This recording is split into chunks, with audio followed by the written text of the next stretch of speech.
I got scammed, y'all. Crazy thing about it is, I didn't even realize it until I was like 15 miles into the trap. Wild thing is, this wasn't one of those regular scams like an email or a text message. This is a full-blown phone call. Come on, let's get into it.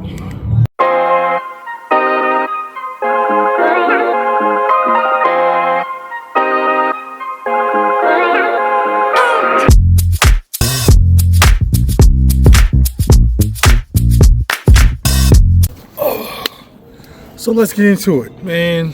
So it started on one of those rare days where everything is going crazy good. You wake up early, you just feel real good. My wife is getting ready for work. I walked her down to the car, which I don't normally do, and I just gave her a kiss before work. I know, TMI. But anyway, as I was coming back upstairs, I thought to myself, I'm like, you know what? I'm gonna get so much done today. I just felt it in my body. So what I did was I came upstairs, took a shower, and I just started going at it, y'all. Clean the kitchen, wash clothes, film, all done. And the bathrooms. Crazy. So, I digress. I get all that done, and when I get back from filming, I actually got some time left. So with me having a little bit of time left, I figured I got like an hour. I did what any 40-year-old millennial would do. I fired up that motherfucking PlayStation, you feel me? I don't never get to play, y'all. That's why I'm excited about it. But it gets better. I can't afford Madden 26 yet. But anyway, I digress. So just when I think the day couldn't get any better, my wife calls me and says, hey babe, I gotta do some OT, so I won't be home for another hour. What? I get another hour on the game? Can't get no better than this. So, I'm playing Madden 25 for about 2 hours. And everything is peaceful. I'm just chilling, man. I'm just having a good time on the game. And then all of a sudden, my wife calls. So I'm like, cool. I mean, she's probably on her way home. All good. So what I usually do is I talk to my wife while she's on her way home. And all of a sudden, my phone starts ringing. I look down at my phone, and it says, like a Nevada number. I don't know it or anything. So my wife tells me she's getting ready to come upstairs. So I say, okay, I love you. I'm getting a call on the other end, and I switch over. And the voice says, this is so-and-so from the Clark County Sheriff's Department. My heart drops. Holy crap. So they start telling me I missed a grand jury summons and asked me, is there a reason why I didn't appear? I say, hell yeah. I never got the summons. So at this point, I'm thinking, WTF? Then they hit me with, we got your signature on file. Y'all, that's when your boy got the panicking. So they give me the address to the sheriff's office and say I gotta come down and get this taken care of immediately. So I Google the address, and turns out it's the real sheriff's office. So I tell her, panicking, it's the sheriff's office. Then she starts asking all these questions. And y'all, I'm trying to listen to her and him, and I'm a man. I can't multitask for nothing. So the officer's trying to tell me that this is gonna be a mobile escort if I'm gonna come down there. You'll need to be in the car by yourself and on the phone with me the whole time. Logically, my wife wants to come with me. He repeats to me again, you gotta be in the car by yourself, homeboy. Now, any other time, this would have been a red flag. But I'm panicked right now. So when I tell the wife that I gotta ride by myself, she's livid and she got all type of questions. But I'm panicked, like I told y'all. And because I'm panicked, I'm like, look, you asking too many questions, I gotta go. So when I get to the car, he says, you can't pull off yet. I got a few questions for you and some instructions. So he asked me if I have a valid driver's license, insurance, tags, all the regular stuff, registration, all that. Then he hit me with this one. You have to give me traffic updates the entire time until you get here. Do you have an ETA? So I'll say, yeah, I have an ETA. It's going to be about 35 minutes before I get there. So I tell him, yes, I'll go ahead and give you all the stoplights and everything. I'm just trying to comply, y'all. With all the stuff I got going on in Dallas, this is the last thing I want to deal with. So when I comply, he says, okay, you can pull off now. Y'all, I'm literally calling out like every turn, stoplights, everything, traffic slowing down, all that. So as I'm driving, this is the crazy part. So I start to like kind of relax, and I get all in my head, and something starts to not feel right. I don't know what it is. I don't know if my IT experience just kicks in, or God just is like, yo, you need to slow down. Stop operating out of fear. And so when I do this, something just doesn't seem right about it. And I start to question the whole thing. So as I'm thinking about it, and I get all in my head and everything, and I just get into this moment of clarity.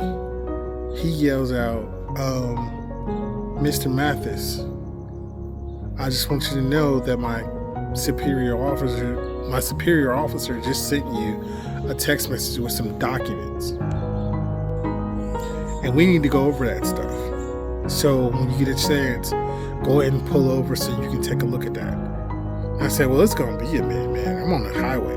He says, no, it's no rush or anything. I just need you to know when you get off or something like that, go ahead and pull over to the gas station so we can go over this stuff. I say, okay, cool.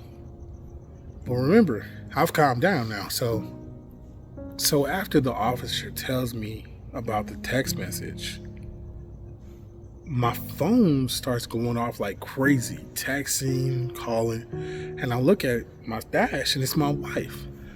And it's like a bunch of text messages just going off, and I'm like, the hell is going on here? But I'm still kind of cautious because, I got all this stuff going on in Dallas. So I say, I was like, I just thought about it. I was just like, why the hell is my wife texting me? She knows I can't look at the phone, I'm driving, and she knows that I can't click over. So I just kind of ignore it a little bit, but I don't really write it off.